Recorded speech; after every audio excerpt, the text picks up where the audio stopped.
স্বাগতম নবম ও দশম শ্রেণীর শিক্ষার্থীরা। আজ আমরা অনুশীলনী 16.3 দেখব। খুবই সহজ একটি অধ্যায়, সহজে সমাধান করব। দেখা যাক, আমরা 1 নাম্বার দিয়ে শুরু করি। একটি বৃত্তচাপ কেন্দ্রে 30 ডিগ্রি কোণ উৎপন্ন করে, তার মানে একটা কোণ দিয়ে দেওয়া আছে, আমরা তাকে থিটা বলে সম্বোধন করব। বৃত্তের ব্যাস 126 সেন্টিমিটার, মানে 2r বা d দিয়ে বৃত্তের ব্যাস আমরা সম্বোধন করে থাকি। তাকে এখানে দেওয়া আছে 126 সেন্টিমিটার হলে চাপের দৈর্ঘ্য নির্ণয় করো, মানে বৃত্তচাপের দৈর্ঘ্যটা নির্ণয় করতে বলা হয়েছে। তাহলে চলুন লিখে ফেলা যাক। আগে যা দেওয়া আছে তা লিখে নিয়েছি। আমরা কোণ দেওয়া ছিল, এটাকে থিটা বলে ঘোষণা করছিলাম, থিটা বলে সম্বোধন করব বলছিলাম। আর বৃত্তের ব্যাসকে আপনি 2r দিয়েও বলতে পারেন, d দিয়েও বলতে পারেন। এখন আমার যদি বৃত্তচাপের দৈর্ঘ্য জানতে হয়, তাকে সবসময় এই সূত্র অবলম্বন করেই কাজটা সমাধান করতে হবে। সেই সূত্রটা মুখস্থ রাখতে হবে। এটা হলো S সমান pi r theta by 180 degree, pi r theta by 180 degree. এখানে পাইয়ের মান আমরা সবাই জানি 3.1416। থিটা 30 ডিগ্রি দেওয়া আছে, 180 ডিগ্রিতে 180 ডিগ্রি। আর এর মান আমার দেওয়া নাই। আর মানে কি? ব্যাসার্ধ। কিন্তু এখানে দেওয়া আছে কি? ব্যাস। তাহলে আমি ব্যাস থেকে ব্যাসার্ধ কীভাবে বানাবো? যদি আমি 2 দিয়ে ভাগ করি, ব্যাসকে যদি আমি 2 দিয়ে ভাগ করি, তাহলে আমার কি বের হয়ে গেল? ব্যাসার্ধ বের হয়ে গেল। তাহলে এখানে আর দিতে পারতেছি, আর আর সমান আমার বের হয়ে গেল 63 সেন্টিমিটার। এখন এটা এখানে সমাধান করে ফেলা যাক। পায়ের মান আমরা জানি 3.1416 ইন্টু আর এর মান কত? 63। পাশাপাশি কোনো কিছু লেটার থাকলে বা কোনো এরকম লেখা থাকলে বুঝতে হবে এগুলো গুণ আকারে আছে। গুণ থিটার মান কত? 30 ডিগ্রি, লিখে ফেলা যাক। ভাগ 180 ডিগ্রি, হিসাবপাতি করে ফেলি, তাইলে কি আমাদের কাজ শেষ হয়ে যাবে। তাহলে আমরা উত্তর পেয়ে গেলাম 32.9868 সেন্টিমিটার। তাহলে এই করেই আমাদের 1 নম্বরের উত্তর বের হয়ে গেল। এবার দেখা যাক 2 নাম্বার। বলা হয়েছে প্রতি মিনিটে 66 মিটার বেগে 1.5 মিনিটে একটি ঘোড়া একটি মাঠ ঘুরে এলো। একটা মাঠ ঘুরে এলো মানে মাঠটা পুরো ঘুরছে, মানে এটা একটা মাঠের পরিধি। তাহলে মাঠের পরিধি বের করতে পারবো কিভাবে? 1.5 মিনিটে সে কতটুক গেছে সেটা দিয়েই আমি বুঝতে পারবো যে সে কতটুক পরিধি ঘুরছে, মানে মাঠের পরিধিটা কতটুকু আমরা খুব সহজেই এখান থেকেই বুঝতে পারবো। তো সেটা জানবো কিভাবে? মানে যে 1.5 মিনিটে ও কতটুক গেল সেটা জানবো কিভাবে? দেখুন, প্রতি মানে 1 মিনিটে যায় 66 মিটার, তার মানে 1.5 মিনিটে যায় কত মিটার সেটা আমরা খুব সহজেই বের করতে পারবো। 4-5 এরকম অঙ্ক অনেক করছি, আর সেখান থেকে আমরা ওই মাঠের ব্যাস বের করতে পারবো। তাহলে চলুন শুরু করা যাক। তাহলে আমরা লিখতে পারি 1 মিনিটে যায় 1 মিনিটে যায় 66 মিটার, 66 মিটার। আর 1.5 মিনিটে যায়, এখানে 1 লিখি, হ্যাঁ, কারণ আমরা সব ইংরেজিতে লিখতেছি। তাহলে 1.5 মিনিটে যায় 66 গুণ 1 টু দি পাওয়ার, এইখানে হচ্ছে 1/2 মিটার। এখন বলবেন এটা কেন গুণ হয়েছে? আমরা আগেই শিখছিলাম যে 1 থেকে বেশি হইলে গুণ হয়ে যায়, আর বেশি থেকে 1 আসলে ভাগ হয়, সেগুলো ছোটো থাকতেই শিখছি। এখন যদি এটাকে ঠিকঠাক করি, ইন্টু 1, 1কে 2 দিয়ে ভাগ করলে আপনি পাবেন 0.5। এখন যদি এটাকে ভাগ করেন, আপনি পাবেন, গুণ করেন, তাহলে পাবেন 99 মিটার, 99 মিটার। তার মানে 99 মিটারই হলো বৃত্তের পরিধি। কেমনে বুঝলাম? কারণ এখানে বলছে আমাদেরকে 1.5 মিনিটে একটি ঘোড়া একটা মাঠ ঘুরে এলো। মাঠ ঘুরছে মানে মাঠটা পুরো ঘুরে আসা মানে মাঠের পরিধি বের হয়ে যাওয়া। তো মাঠটা যতটুকু ঘুরছে সেটাই হলো ওইটার মাঠের পরিধি। তাহলে আমরা পাইলাম 99 মিটার, 99 মিটারই হলো মাঠের পরিধি। তো এখন বলবেন এখান থেকে আমরা বৃত্তের বা মাঠের ব্যাসটা কিভাবে বের করব? তাহলে মাঠের ব্যাস বের করার জন্য আমরা কি জানি? বৃত্তের পরিধির একটা সূত্র জানি। সেটা কি বলেন তো? আমরা জানি বৃত্তের পরিধি সমান, আপনারা সবাই জানেন, বলেন, বৃত্তের পরিধি সমান 2 পাই আর। এটাই হলো আমাদের বৃত্তের পরিধির সূত্র। এটার সাথে আমি এটার তুলনা করব, কারণ মাঠ পুরো ঘুরছে 99 মিটার, তার মানে এটাও বৃত্তের পরিধি আর এটাও বৃত্তের পরিধির সূত্র। তাহলে প্রশ্ন মতে বা প্রশ্ন অনুসারে যে কোনো একটা দিলেই হবে। প্রশ্ন মতে 2 পাই আর সমান আমরা 99 লিখতে পারি। এখান থেকে আমি 2 আরকে রেখে 99 রেখে পাইটা কি আকার আছে, গুণ আকারে, এদিকে গেলে কি হয়ে যাবে, ভাগ আকার ধারণ করবে। এখন বের করা, তাহলে এখানে পাচ্ছি আমরা 2r সমান এখানে লেখা যাক 2r সমান 31.513। এখন বলবেন 2r মানে কি? 2r মানে আমরা কিছুক্ষণ আগে দেখছি 2r বা d প্রকাশ করা হয় ব্যাস দিয়ে, তার মানে আমার ব্যাস বের হয়ে গেছে। 2r প্রকাশ করা হয় ব্যাস দিয়ে, আমরা 2r সমান আমরা মান বের করে ফেলছি, সেটাই আমরা বৃত্তের ব্যাস হিসেবে বসাবো। তাহলে এখান থেকে লেখা গেল মাঠের ব্যাস 31.513 মিটার। এভাবে করে 2 নম্বর শেষ হলো। এবার দেখা যাক 3 নম্বর প্রশ্ন কি বলছে দেখা যাক। একটা বৃত্তাংশের ক্ষেত্রফল 77 বর্গমিটার এবং বৃত্তের ব্যাসার্ধ 21 মিটার। বৃত্তচাপটি কেন্দ্রে যে কোণ উৎপন্ন করে তা নির্ণয় করো, মানে থিটা বের করতে বলছে আপনাদের। তাহলে দেওয়া আছে বৃত্তাংশের ক্ষেত্রফল 77 বর্গমিটার এবং বৃত্তের ব্যাসার্ধ আর সমান 21 মিটার। তাহলে আমরা একটা সূত্র জানি যে বৃত্তাংশের ক্ষেত্রফলের একটা সূত্র আছে, আমরা এটা সকলে জানি। আমরা জানি বৃত্তাংশের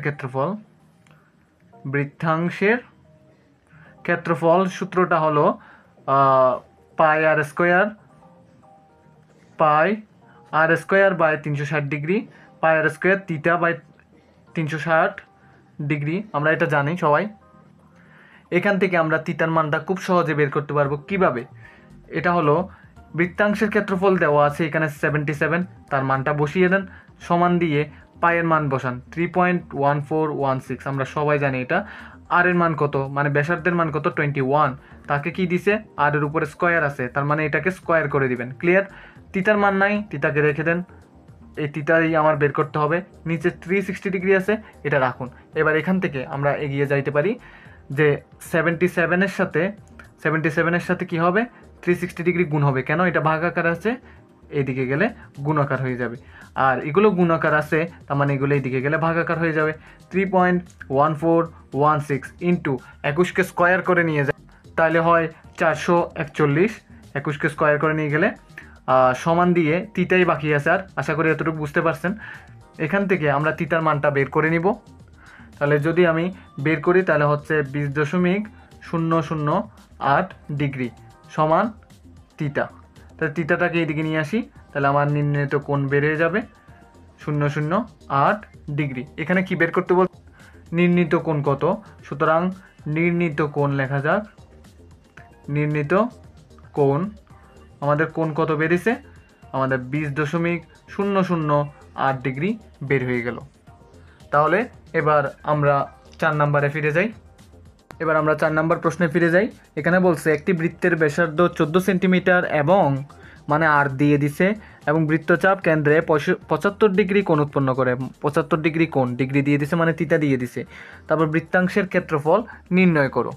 তাহলে দেওয়া আছে বৃত্তের ব্যাসার্ধ আর সমান 14 সেন্টিমিটার এবং বৃত্তচাপ কেন্দ্রে কোণ থিটা সমান 75 ডিগ্রি। আমরা কিছুক্ষণ আগেই দেখছিলাম, আমরা জানি দিয়ে লিখতে পারি বৃত্তাংশের ক্ষেত্রফল সমান, যেহেতু আমাদেরকে বৃত্তাংশের ক্ষেত্রফল বের করতে বলছে তার সূত্রটাই আমরা ইউজ করব।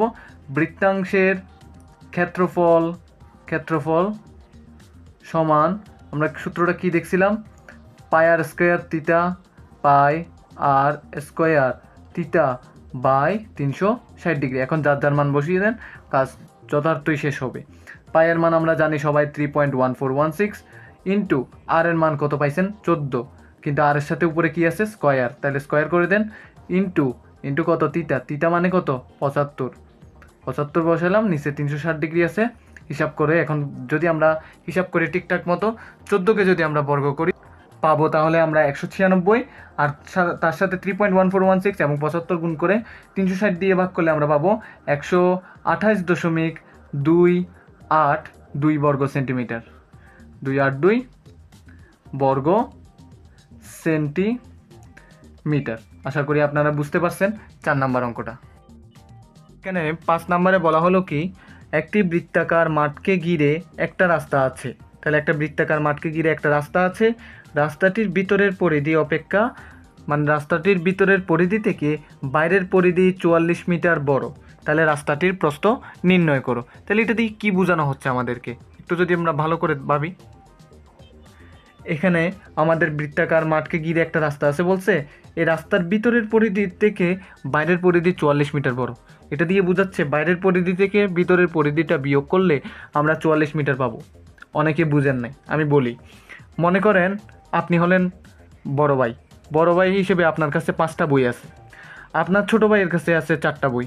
এখন এখানে বলা হলো যে ছোট ভাইয়ের অপেক্ষা বড় ভাইয়ের একটা বই বেশি আছে। সেটা দিয়ে কি বুঝলেন? বড় ভাইয়ের বইয়ের সংখ্যা 5, ছোট ভাইয়ের বইয়ের সংখ্যা 4।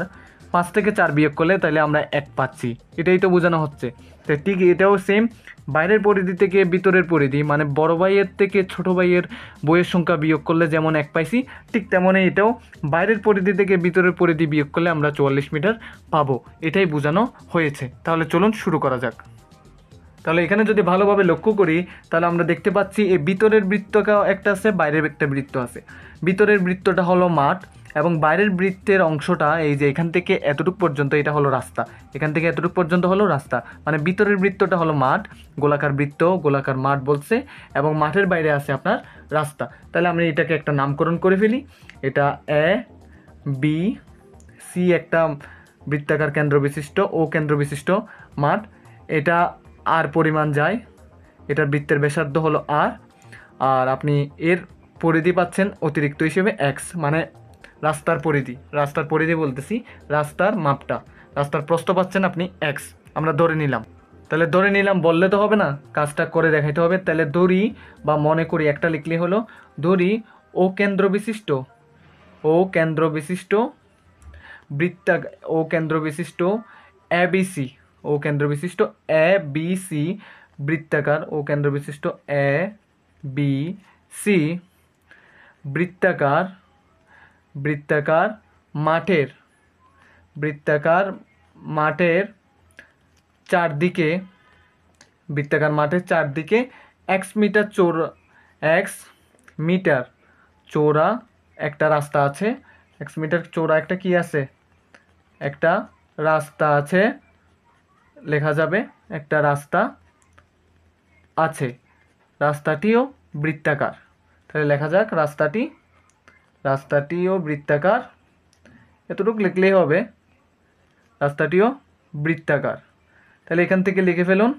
তাহলে রাস্তার প্রস্থ সমান এক্স মিটার। আমাদের ধরা মতে রাস্তার প্রস্থ সমান এক্স মিটার, এক্স মিটার। তাহলে এটা থেকে আমরা বুঝে গেলাম। এখান থেকে আমাদের এখন কি বলছে? ভিতরের পরিধি অপেক্ষা বাইরের পরিধি। তাহলে পরিধি জানার জন্য আমার ব্যাসার্ধ জানতে হবে।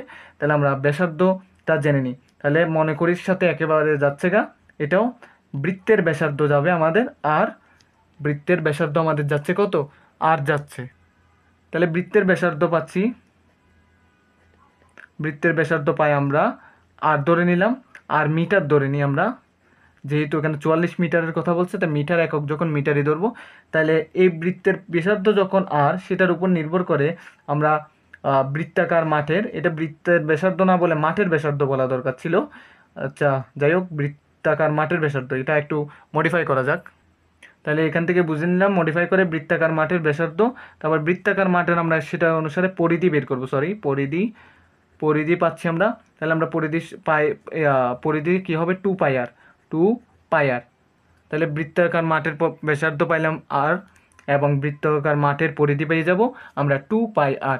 সেই অনুসারে আমরা একটু যদি চিন্তা করি, আমরা যদি রাস্তাসহ নিয়ে বৃত্তাকার মাঠের পরিধি চিন্তা করি, তাহলে আমরা পাবো আর প্লাস এক্স যোগ হবে। আমরা একটু দেখি নিই। তাহলে আমরা পাইলাম রাস্তাসহ বৃত্তাকার মাঠের ব্যাসার্ধ আর প্লাস এক্স। কীভাবে আমরা একটু বুঝে নিই, এখানে দেখলে ভালো করে বুঝতে পারবেন। এতটুকু পর্যন্ত আর, তার সাথে আপনি এটাও শুদ্ধ যোগ করলেন, তাহলে পাচ্ছেন এক্স। তাহলে আমরা বৃত্তের মাঠের ব্যাসার্ধ পাচ্ছি আর, তার সাথে অতিরিক্ত রাস্তার সহ নিলে, আমরা এতটুকু সহ নিলে তাহলে আমরা পাচ্ছি এক্স সহ। তাহলে এতটুকু পর্যন্ত আর, তার সাথে এক্স যোগ করব আমরা, তাহলে পুরোটা আমরা পেয়ে যাব আর প্লাস এক্স।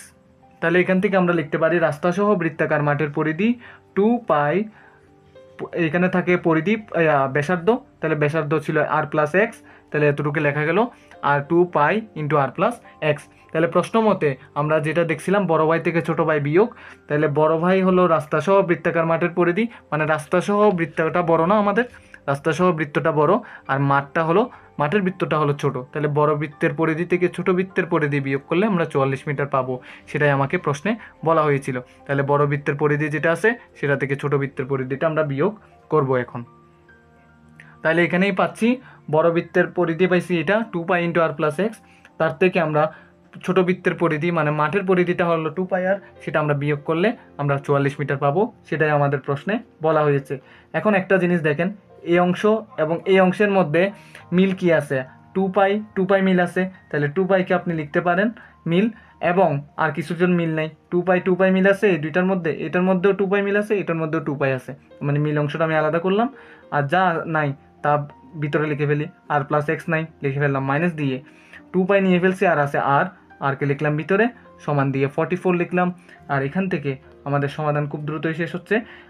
এখানে দেখেন আপনি আর থেকে আর বিয়োগ হয়ে গেছে, আর আছে কি শুধু এক্স, আর 2 পাইটা কি আকারে আছে এর সাথে গুণ আকারে আছে, তাহলে ওইদিকে গেলে কি হয়ে যাবে ভাগ আকার ধারণ করবে। তাহলে এখানে থাকতেছে উপরে 44, এই 44টা নামায় লিখলাম, 44 ভাগ 2 পাই আমরা মানটা বের করবো এখনই। তার আগে আমরা এখানে এক্সটা আবার লেখা যাক, কারণ 44 ভাগ 2 পাই যখন পাইয়ের মান হলো 3.1416, অনেকেই বুঝতে পারবেন না, সেজন্য এটা আবার এক লাইন বাড়িয়ে করে নিলাম। তাহলে এক সমান আমরা কত পাচ্ছি সেটাই দেখে নিই। তাহলে আমরা এক সমান পাইলাম 7.003 মিটার। তাহলে আমরা লিখতে পারি রাস্তার প্রস্থ 7.003 মিটার। 6 নম্বর প্রশ্নে বলা হচ্ছে একটি বৃত্তাকার পার্কের ব্যাসকে আমরা ডি বা 2r দিয়ে প্রকাশ করি, সেটা হলো 26 মিটার। পার্কটিকে বেষ্টন করে বাইরে 2 মিটার প্রশস্ত একটি পথ আছে, পথটির ক্ষেত্রফল বের করো। তাহলে একটা বৃত্তাকার পার্কের ব্যাস বলছে, তার মানে ব্যাস বলতে আমি এটা পুরোটা বুঝলাম। তাহলে ব্যাস পাইলাম আমি 26 মিটার, ঠিক আছে। এর বাইরে 2 মিটার প্রশস্ত আরেকটি রাস্তা আছে, মানে এখান থেকে এতটুকু পর্যন্ত আমরা পাচ্ছি 2 মিটার, ক্লিয়ার। 2 মিটার বাইরের রাস্তাটা হলো 2 মিটার, আর ব্যাসটা হলো কত 26 মিটার। তাহলে আমরা এখান থেকে আমরা লিখতে পারি 6 নাম্বার দিয়ে, তাহলে 6 নাম্বার দিয়ে লিখতে পারি দেওয়া আছে বৃত্তের ব্যাস। তাহলে বৃত্তের ব্যাস পাইলাম, এখানে দেওয়া আছে বৃত্তের ব্যাস 26 মিটার। আমরা জানি ক্ষেত্রফল যেহেতু আমাদের নির্ণয় করতে বলা হয়েছে, মানে পথটির ক্ষেত্রফল, এই যে এতটুক জায়গার ক্ষেত্রফলটা যেহেতু নির্ণয় করতে বলছে, তাহলে এই দুইটাই আমার কি একটা ভিতরের বৃত্ত আছে, একটা বাইরের বৃত্ত আছে, মানে এই ভিতরে একটা বৃত্ত, এই বাইরে আরেকটি বৃত্ত, তাই না। তাহলে বৃত্তর ক্ষেত্রফল যদি আমার নির্ণয় করতে হয় বা পথের ক্ষেত্রফল যদি নির্ণয় করতে হয়, বৃত্তের ক্ষেত্রফল আমার লাগবে। আর বৃত্তের ক্ষেত্রফলের সূত্রের মধ্যে আমরা জানি পাই আর স্কোয়ার, এই আরটা কি ব্যাসার্ধ, তাহলে আমাদের ব্যাসার্ধটা জানা লাগবে। তাহলে আমার পার্কের ব্যাসার্ধ জেনে নিই। তাহলে পার্কের ব্যাসার্ধ আমরা পাচ্ছি ব্যাসকে 2 দিয়ে ভাগ করলে আমরা পার্কের ব্যাসার্ধ পেয়ে গেলাম। তাহলে 13 মিটার আমরা পার্কের ব্যাসার্ধ পেয়ে গেছি। এখান থেকে আমরা প্রশ্ন অনুসারে একটা কাজ করব, পথের ক্ষেত্রফল মানে পথসহ পার্কের ব্যাসার্ধ আমরা জানবো। দেখুন আপনি এখানে ভালো করে যদি দেখেন, পার্কের ব্যাসার্ধ জানছেন, মানে এতটুকু হলো পার্কের ব্যাসার্ধ, পার্কের ব্যাসার্ধ। এখন আপনি রাস্তাসহ পার্কের ব্যাসার্ধ জানতে হবে, কেন আমি সেটা পরে বলতেছি। তাহলে রাস্তাসহ পার্কের ব্যাসার্ধ পাইলাম 13 + 2, কেমনে এখান থেকে এতটুকু পর্যন্ত 13 আমরা বের করছি, পার্কের ব্যাসার্ধ 13, তার মানে কেন্দ্র থেকে এতটুকু পর্যন্ত হলো পার্কের ব্যাসার্ধ, এটা হলো আমরা পাইলাম 13। তার সাথে আমার রাস্তাসহ যদি নিই তাহলে আরও 2 যোগ হচ্ছে, তাহলে 13 + 2 দিয়ে সেজন্য লিখলাম। এখন যদি আমার রাস্তার ক্ষেত্রফল বের করতে হয়, যে সূত্রটা আমার অ্যাপ্লাই করতে হবে, যেভাবে লিখতে হবে সেটাই দেখি। এখন আপনি যদি পথের ক্ষেত্রফল জানতে চান, রাস্তাসহ পার্কের ক্ষেত্রফল থেকে পার্কের ক্ষেত্রফল বাদ দিতে হবে, মানে রাস্তাসহ পার্কের ক্ষেত্রফল মানে বাইরের বৃত্ত, এবং পার্কের ক্ষেত্রফল মানে ভিতরের বৃত্ত।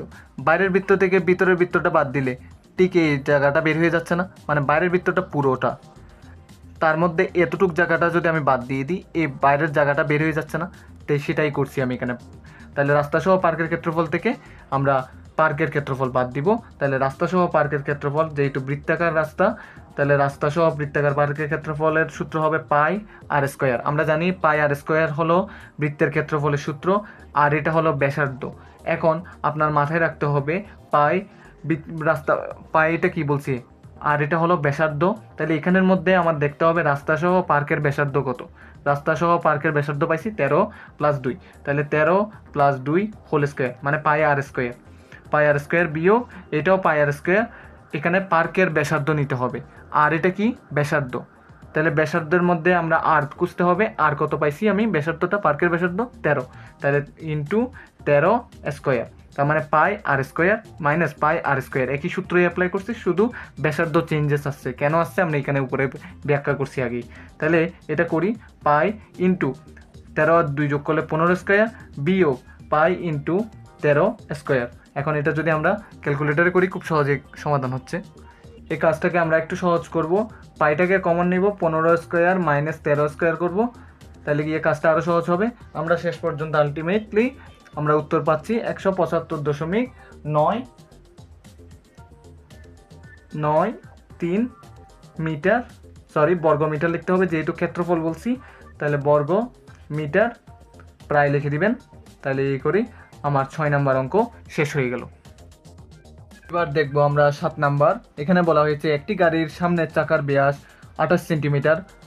আমরা জানি ব্যাসকে আমরা 2r বা d দিয়ে সম্বোধন করে থাকি, তাহলে ব্যাসকে আমরা 2r বা d দিয়ে একটা দিয়ে সম্বোধন করব। একটা গাড়ির সামনের চাকার ব্যাস 28 সেন্টিমিটার এবং পিছনের চাকার ব্যাস 35 সেন্টিমিটার। 88 মিটার পথ যেতে চাকাটি সামনের চাকা পিছনের চাকার থেকে কত পূর্ণ সংখ্যক বার বেশি ঘুরবে, তাহলে দেখা যাক কিভাবে করা যায়। তাহলে এখানে দেওয়া আছে দিয়ে লিখলাম গাড়ির সামনের চাকার ব্যাস 2r দিয়ে লিখলাম 28 সেন্টিমিটার এবং গাড়ির পেছনের চাকার ব্যাস 2r দিয়ে 35 সেন্টিমিটার। আমরা 2r দিয়ে আমরা ব্যাসকে বুঝিয়ে থাকি, এই 2r কেন ব্যবহার করছি কিছুক্ষণ পরেই বুঝে যাবেন। এখানে আমাদের বের করতে হবে সামনের চাকার পরিধি এবং পেছনের চাকার পরিধি, এর করেই আমরা কাজটা সহজে করতে পারবো। তাহলে সামনের চাকার পরিধি সমান দিয়ে করতে পারি, গাড়ির সামনের চাকার পরিধি। এখন পরিধির সূত্র কি জানি আমরা 2 পাই আর এখানে লেখা যাক 2 পাই আর, এই সূত্রকে অবলম্বন করেই আমরা কাজটা করব। এটাকে যদি আমি একটু সাজিয়ে গুছিয়ে লিখি, এই পাশে 2rকে আগে লিখি পাইকে পরে লিখি, ঠিক আছে। এখন একটু যদি লক্ষ্য করেন 2r সামনের চাকার 2r কত ছিল 28, তাহলে 28 বসাই দিলাম, এটা গুণাকারে আছে ইন্টু দিয়ে পাইয়ের মান কত 3.1416। আশা করি এটা বুঝতে পারছেন। 2 পাই আর হলো এটা বৃত্তের পরিধির সূত্র, যেহেতু চাকাটা একটা বৃত্তাকার তাই বৃত্তের পরিধির সূত্রই এখানে ইউজ হবে। বৃত্তের পরিধির সূত্র 2 পাই আর, আর তাহলে 2 পাই আরকে আমি পাইটাকে পরে দিয়ে আরটাকে আগে নিয়ে এসেছি, তাহলে 2r যদি হয় গাড়ির সামনের চাকার 2r কত, 2r পাইছিলাম আমরা 28, এটা বসাইছি ইন্টু দিয়ে পাইয়ের মান 3.1416, এখন গুণ করে সরাসরি বসিয়ে দিব, উত্তর হয় 87.9648। এটা হলো আমার কিসে আপনার সেন্টিমিটারে হবে, কিসে হবে সেন্টিমিটার হবে, কিন্তু আমার সেন্টিমিটার নয় মিটারে লাগবে। কেন বুঝাবো এখন, তার আগে দেখিনি কেন সেন্টিমিটার হয়েছে। সেন্টিমিটারটা দেখুন এখানে আমি যে 28 ব্যবহার করছি সেটা কিসে ছিল সেন্টিমিটারে ছিল, তাহলে এটা থেকে বের হওয়া উপাদানটা বা সংখ্যাটাও সেন্টিমিটারে হবে। এখন এটাকে মিটারে কেন করব সেটাই বলবো। আমাকে মূলত 7 নম্বরে প্রশ্ন করছে যে এই 88 মিটার, এই যে 88 মিটার এগুলো সেন্টিমিটারে আছে ঠিকই, কিন্তু এটা কিসে আছে মিটারে। তাহলে 88 মিটার পথ যেতে সামনের চাকা পিছনের চাকা অপেক্ষা কত পূর্ণ সংখ্যক বার বেশি ঘুরবে। তাহলে আমার যেহেতু এই জিনিসটা মিটারে আছে, আমার এগুলো সেন্টিমিটারে থাকলেও এগুলোকে আমাকে কিসে নিয়ে যাইতে হবে মিটারে নিয়ে যাইতে হবে, একই এককে নিয়ে যাইতে হবে। একই এককে নিলে আমরা কাজগুলো করতে পারবো।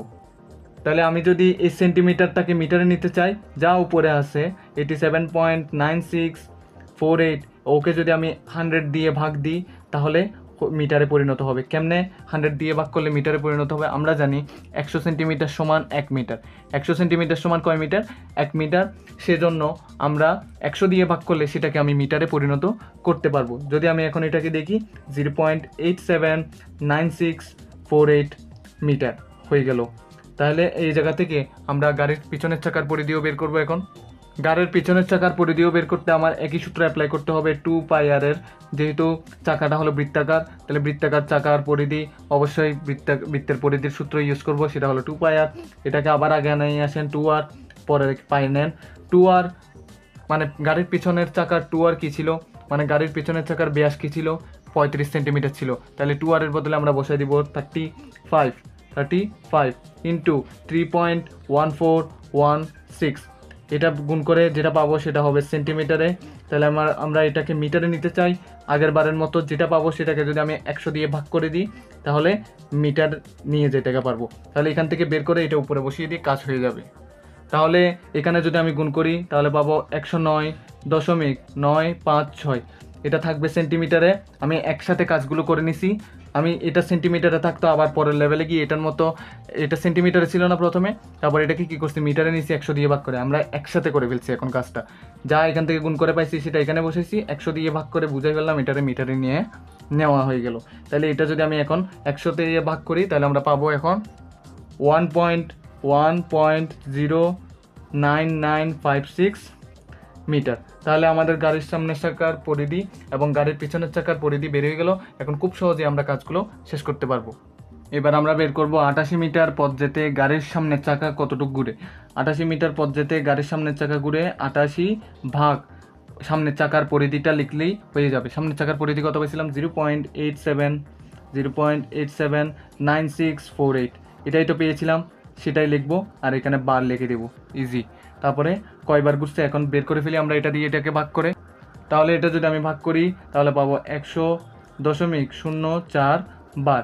100.04 বার তো হইতে পারে না, তাহলে সমান দিয়ে আমার 100 বার লিখতে হবে। তাহলে পেয়ে গেলাম 100 বার। এখানে বলতে হবে 88 মিটার পথ যেতে গাড়ির সামনের চাকা ঘুরে, এখানে চাকা লেখা হয় নাই, তাহলে এখানে চাকা ঘুরে লিখে দিলাম। এখন 88 মিটার পথ যেতে গাড়ির পিছনের চাকা কতটুকু ঘুরে আমরা সেটা বের করে নিই। তার আগে আমাদের পিছনের চাকার পরিধি জেনে নেওয়া লাগবে। পিছনের চাকার পরিধি কি? 1.009099956 মিটার। তাহলে 88 মিটার পথ যেতে গাড়ির পেছনের চাকা ঘুরে, তাহলে 88 দিয়ে আমরা ভাগ করে দিব। 88 দিয়ে কাকে ভাগ করব? পরিধি। পরিধি কত বেরিয়েছিল?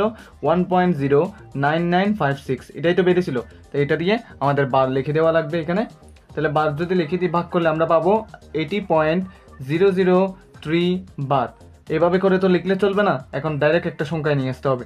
80 বার প্রায় লিখে দিতে হবে। তাহলে প্রায় শব্দটা এখানে লিখে দিবেন, ওই আগের বারটা তো প্রায় শব্দটা লিখে দিবেন।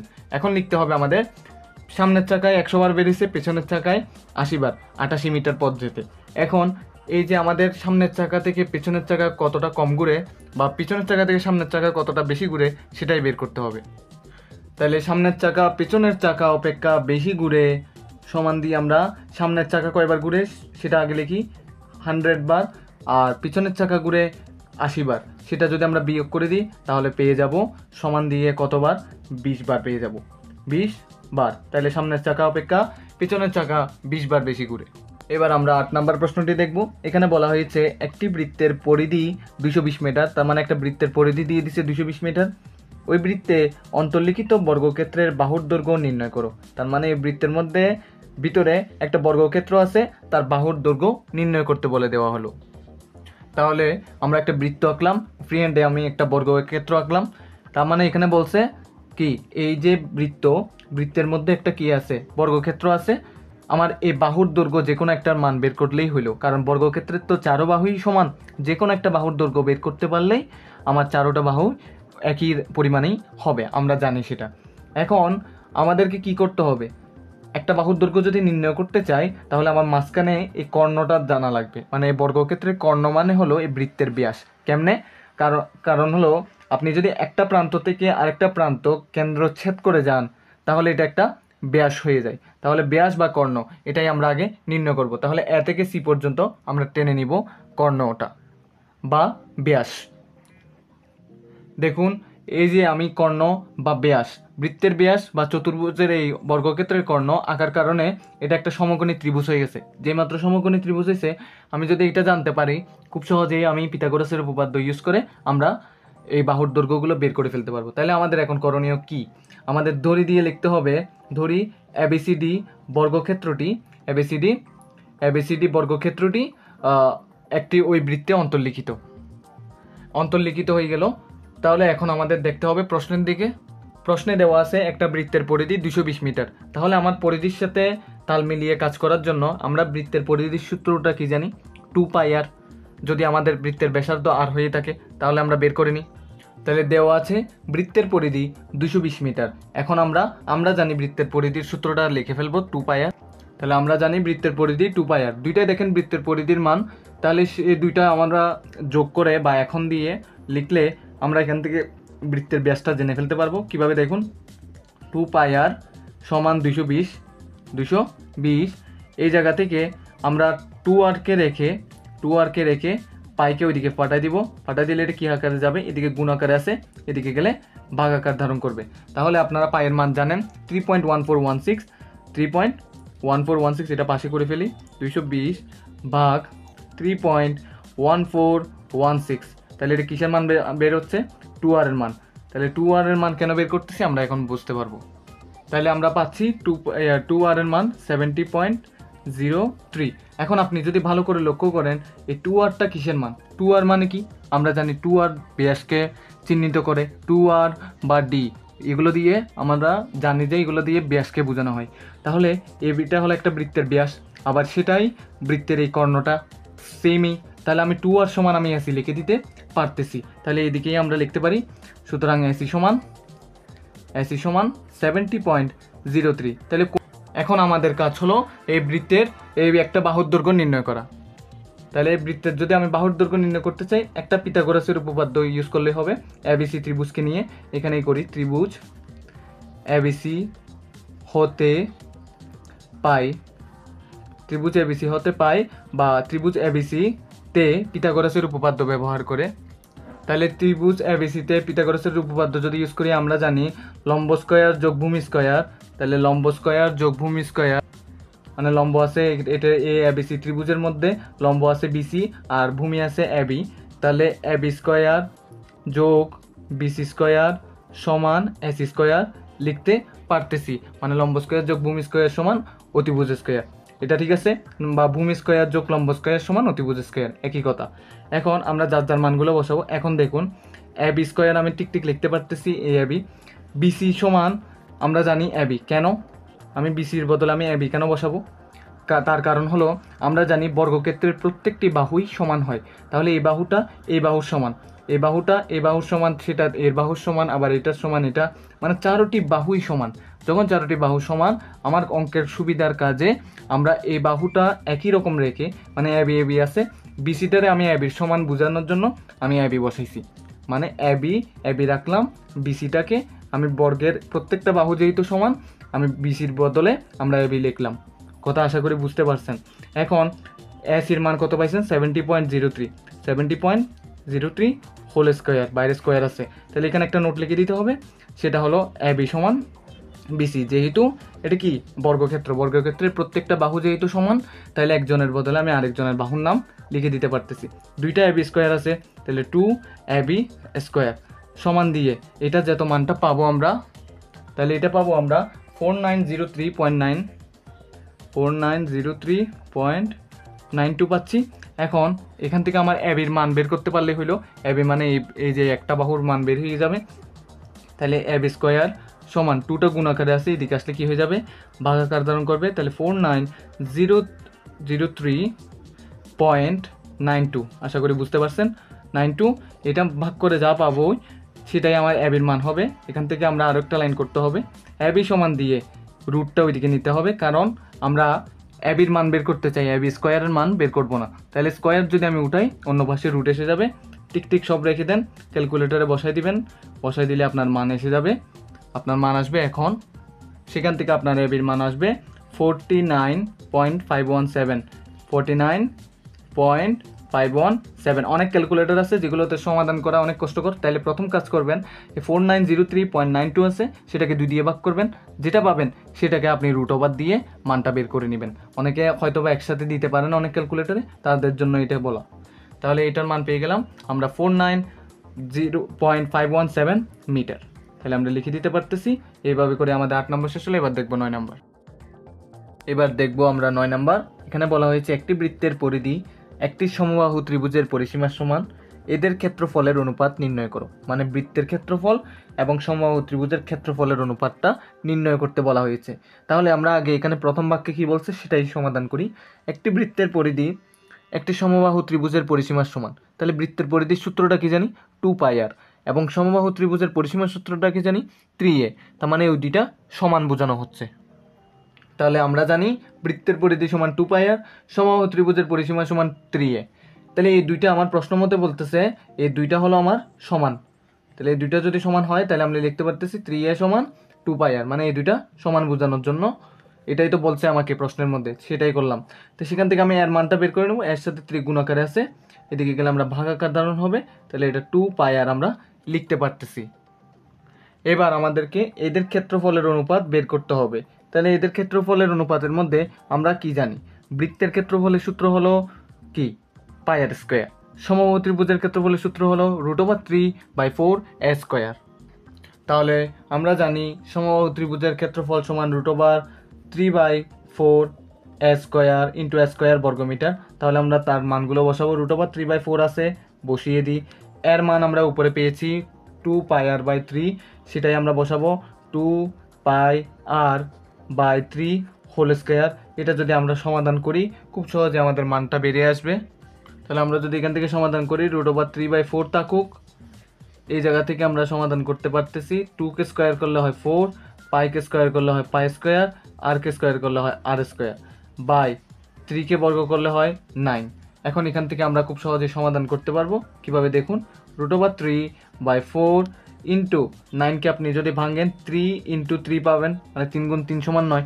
আবার 3কে যদি আপনি √3 গুণ করেন তাহলে 3 পাবেন, মানে 3 × 3 = 9। দেখেন আপনি √3 × √3 মোট কত হয়? মোট 3 হবে। আর তার সাথে যদি আমি 3 গুণ করি তাহলে 9 হবে। তাহলে 4 পাই স্কোয়ার আর স্কোয়ার থেকে যাক, তাহলে a√3 কেটে গেল, নিচে রইল আর কি সেটাই লিখবো আমরা এখন। এখানে উপরে 4 নিচে 4 কাটাকাটি হয়ে গেল। আর উপরে কি আছে? আর আপনার উপরে আছে পাই স্কোয়ার আর স্কোয়ার, আর নিচে আছে 3√3। এতটুকু তো বুঝতে পারছি। তাহলে আমরা জানি বৃত্তের ক্ষেত্রফল সমান পাই আর স্কোয়ার, কারণ আমাদের ক্ষেত্রফলের গুলোর অনুপাত বের করতে হবে। তাহলে সমবাহু ত্রিভুজের ক্ষেত্রফলটার অনুপাত বের করছি আমরা, অনুপাত বের করে নাই, সমবাহু ত্রিভুজের ক্ষেত্রফলটা বের করছি, এখন বৃত্তের ক্ষেত্রফলটা বের করছি। এগুলোরই আমার এখন অনুপাত নির্ণয় করা লাগবে। তাহলে চলুন শুরু করা যাক। তাহলে আমরা বের করতেছি বৃত্তের ক্ষেত্রফল ও সমবাহু ত্রিভুজের ক্ষেত্রফলের অনুপাত। তাহলে অনুপাত যদি বের করি, তাহলে বৃত্তের ক্ষেত্রফল আপনার কি দেওয়া আছে? পাই আর স্কোয়ার অনুপাত আপনার এটা কি দেওয়া আছে? এটা দেওয়া আছে pi square r square by 3√3। এখন এই জিনিসটা যদি আমি সমাধান করি, দেখুন এটা ভাগাকার ধারণ করবে। এই অনুপাত দিয়ে বুঝায় ভাগ, এই অনুপাত দিয়ে কি বুঝায়? ভাগ বুঝায়। তাহলে উপরে যা আছে তা লেখেন, মানে যেটা আগে আছে সেটা আগে লেখেন, আর এই জিনিসটা নিচে লেখেন, মানে pi square r square by 3√3। আমরা জানি যখন এই সমান চিহ্ন বরাবর যে ভাগ চিহ্নটা থাকবে, এর নিচে যদি হর, এই সমান চিহ্ন বরাবর যেটা টান থাকবে সেটাকে ভাগ বলে, ভাগের উপরের গুলোকে লব বলে, নিচের গুলোকে হর বলে। আর হর যদি ভগ্নাংশ হয় সেটাকে উল্টিয়ে লিখতে হয়, মানে পাই আর স্কোয়ার আছে থাকুক, এ পাই আর স্কোয়ার আছে থাকুক, গুণ দিয়ে উল্টিয়ে লিখবো। উল্টিয়ে লিখলে নিচেরটা উপরে চলে আসলো আর উপরেরটা নিচে চলে যাবে। তাহলে পাই স্কোয়ার আর স্কোয়ার নিচে চলে গেল। এখন দেখুন এ আর স্কোয়ার চলে গেল, এ পাই, এখান থেকে একটা পাই চলে গেলে আর থাকবে শুধু একটা পাই। আশা করি আপনারা ক্লিয়ার। পাই এখানে একটা আছে, এখানে দুইটা, তার মানে আর একটা পাই বেঁচে থাকবে। তাহলে শেষ পর্যন্ত আমাদের পরিণতি কি হলো? 3√3/পাই। এটাকে যদি আমরা এখন অনুপাতে লিখে দিই, 3√3 অনুপাত পাই। খুব সহজেই আমরা বের করে ফেললাম। ভিডিওর প্রত্যেকটা ক্লাস, প্রত্যেকটা অঙ্ক যদি আপনারা ভালো করে অনুসরণ করেন এবং দেখেন, তাহলে ধারাবাহিকভাবে প্রত্যেকটা অঙ্কই বুঝতে পারবেন আশা করি। আর ভিডিওটা যদি ভালো লাগে চ্যানেলটা সাবস্ক্রাইব করে যাবেন, আগামীর ভিডিওটা আপনিই যাতে আগে পান।